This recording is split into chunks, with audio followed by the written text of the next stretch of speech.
What's good, my fine and beautiful people? What's good? What's good? It's day 91 and 92. I can't remember. But yeah, I was just, thinking about going through a little emotional time. It's just a bunch of different thoughts that's running through my head. And, it just brought me down to this single thought. Is that when it comes to the B-dub, they love their sons but raise their daughters. I don't know if I spoke about this in the earlier videos. I don't recall. But, they love their sons but raise their daughters. Usually, the B-dub as I know them, and being a product of a B-dub,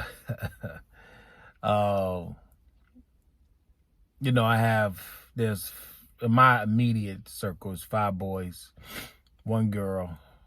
Of the 5 boys, my oldest brother went to college for, I don't know, maybe a semester. And the rest of us, for the most part, we made our way one way or the other. Good guys, but we made our way. My sister, who's the youngest, she went to college and, did her thing. And, but I see this quite often where, and like I said, stereotypical story, we all have different baby daddies.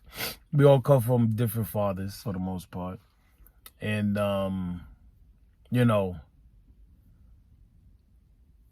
every now and again, this thought comes across my mind because I see it often. I'm amongst the folk in my community, so I'm very familiar with it, very experienced, very lived and seasoned in the typical, well, I'm gonna say typical, but what stands out in Black American life. And like I said, the B-dubs, they love their sons, but they raise their daughters. And most of the time, a lot of the times, too much of the time, it's either one or two things. Either, they do just enough to get through the day, and I kind of compare it to like having a pet. You have a dog, you feed it, you put a roof over its head, and then you let it do whatever it is a dog does. You know what I mean? There's rules, but there's no real training. Because usually the B-dub is too occupied with entertaining other men, entertaining men for the most part. So it's, she's giving you the bare necessities to keep you alive and keep from going to jail. And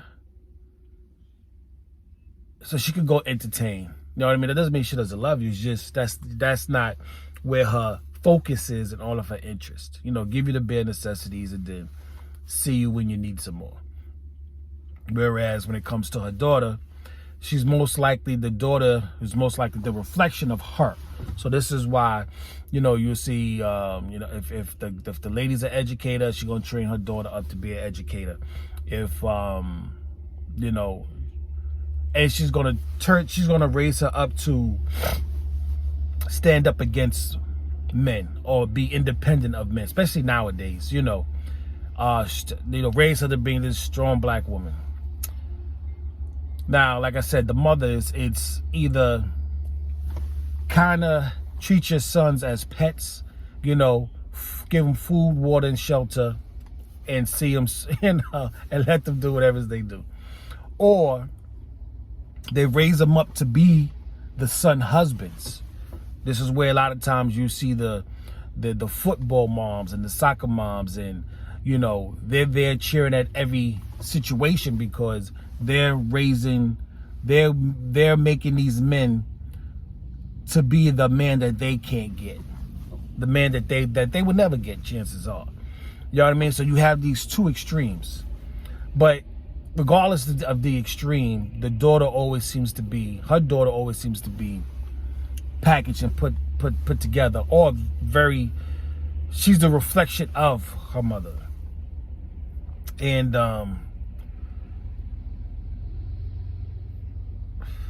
I don't know, man. You know, it's just, it kind of blows my mind a little bit. It blows my mind a little bit because all too often, this is just my experience, but all too often, you know, they're busy doing what feels good as opposed to what's doing right. You know, they're gonna say, well, the father should be there, this and the third, but at the end of the day, you chose the candidate. There are plenty of candidates who will stand by you, be there at your every beck and call, be there to be of service. But those aren't the guys you want. I remember Thomas Sotomayor said, I believe it was Tommy who said, do you blame the one who left or do you blame the one who was there? You know what I'm saying? And usually the one who's there is the ruling authority.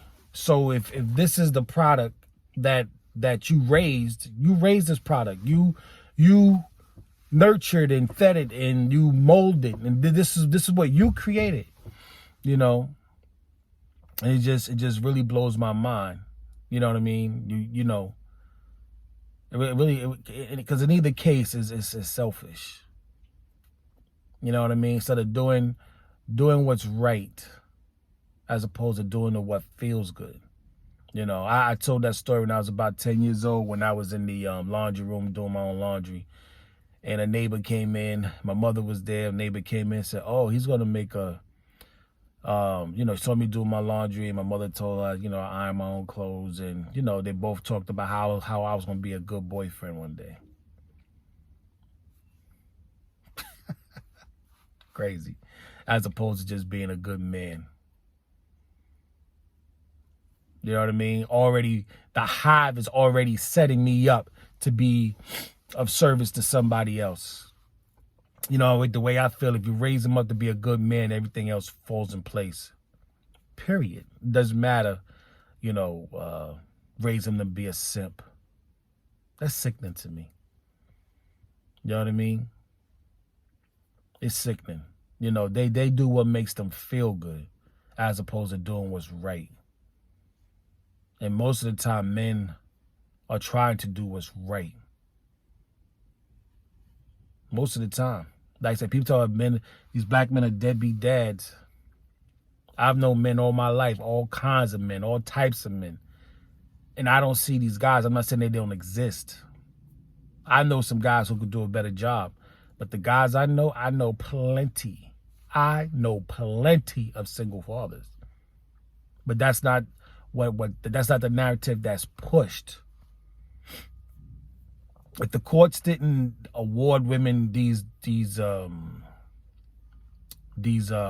women, you know, custody, and I don't know, man. I don't know. And then there's studies out there that say that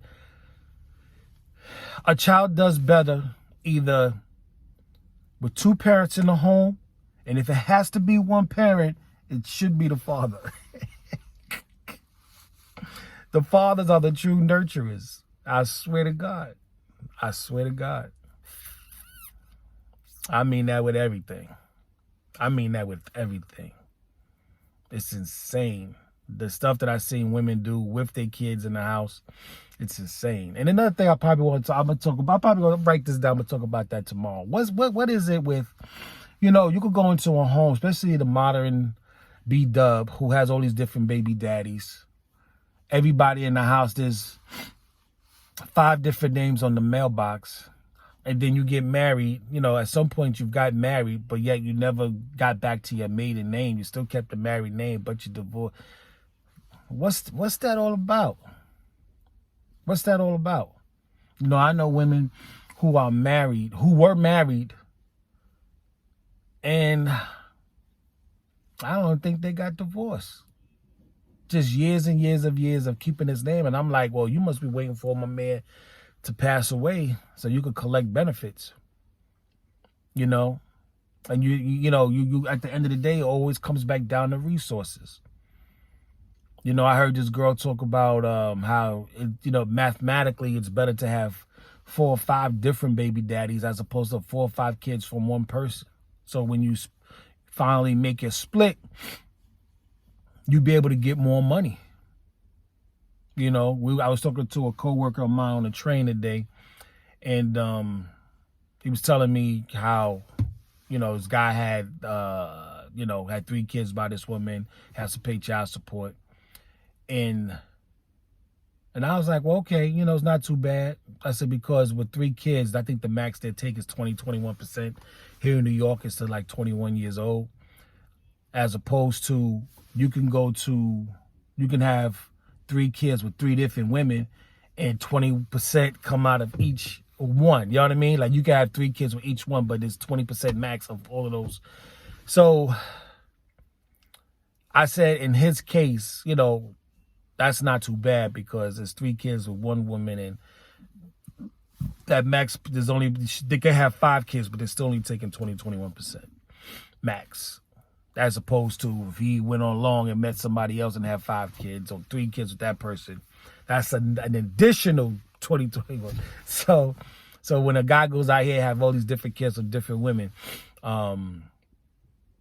you know, child support can be hellified. But the thing about it is, it goes back to proving you don't blame the guy. You know what I'm saying? Women are in charge of sex. And they know his, well, first of all, they know his personality. They know what they're getting into. You know what I mean? They're the ones who control it. They're the ones, there's fucking hundreds of different types of birth controls out here. So they need to just stop that. You know, like you said, men are in love, women are in business. So stop that. So when you become baby mama fucking 4, 5, 6, 7, 8, 9, 10, 11, and 12, don't blame the guy. Please. Don't blame him. And it's just nature. Women want their babies from a good stock. Period. That's just nature. You could go on these dating apps, and it all comes down to this. 80% of women, 80% of the female population who is sexually active is having sex with 20% of men. So this is why you have men with different baby daddies, because they are constantly being chosen. It's not by mistake. It's nature. It's nature. You know what I mean? They, you know, when 2 animals, 2 lions go at it, the women are going to have the baby by the stronger lion, because it increases its chances of survival, which is a whole other thing, because when you go move on to the next baby daddy, you kind of in trouble, because the previous child is kind of in trouble. You find that a lot when a new boyfriend comes in and deletes the child that's already in the home. You know, I think it's in the DNA when stuff like that happens. But, you know, just animals at their basic nature. You know, but just to get back on course, man. You know, the B-dubs really just raise their sons but love their daughters, man. And I really just see it either 1, they raising son husbands, or 2, they just do the bare minimum as they would do a dog, a hamster, fucking cat. Even they probably treat their cats better, but because cats really don't care. Women tend to love things that really don't care. Don't show them too much. Like, give them some attention and get off me. It's that wanting what you can't have kind of mentality. What time is it? Yeah. So it's just a little bananas, man. You know, you get, like you say, you got all these black women are college educated. Why is that? Could it be because black mothers are raising their daughters? Or could it, at the same time, you know, black women drinking the Kool-Aid, because now you have all this debt that follows. You know what I mean? And none of these jobs, and getting degrees for occupations that don't pay or don't exist, or flooded, oversaturated. I don't know. That's the thing.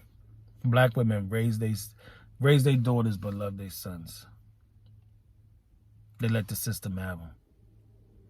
You know, either they son husbands or they deadbeats. You know what I'm saying? Or it's whatever, man. It's whatever. I don't know. It's a bunch of different thoughts going through my head, but it comes down to that. In this particular case, where a man is nothing but a pet, or black women's sons are nothing but pets, because a lot of times, however it is that they raise them on it's usually not in the best interest of the son at the end of the day. And that's troublesome to me. And I feel bad because it's like I'm so deep into the game, so deep into life, that all this could be avoided. And I'm living a life of response, as opposed to I'm responding to things that are happening in my life. People are making decisions in my life, and I'm responding to them. And it's a little disheartening to me. Now, I would love to keep my sons steer them away from that, be in as much control as possible. Like, make decisions, because if you don't make decisions, the world will make decisions for you. And you'll be responding your whole life, as opposed to creating your own life. The life you're creating is full of responding instead of full of choices, you know what I mean? And good choices, productive and positive choices. A lot of it starts when you're born into some bullshit. And that's disheartening to me. So nonetheless, I'm going to get up out of here. I got to get to work. It's your boy, Brian R. Keith. Remember, be proactive. That's why I keep pushing that. Be proactive. Get ahead of that shit. Get ahead of it. And if you choose to partner up with a person who's following your lead, who's 110% in your beliefs and standings. And always remember that it could be an act too. So don't ever let your guard down. Don't ever let your guard down. Because you have a plan and they have a plan, and you'll start living a life of responding. You know what I mean? Reacting and responding, as opposed to creating and planning. And it's crazy. But nonetheless, I'm going to get up out of here. I got to get to work. I love y'all. Like, comment, subscribe, and I'm going to see y'all on the next one. Peace.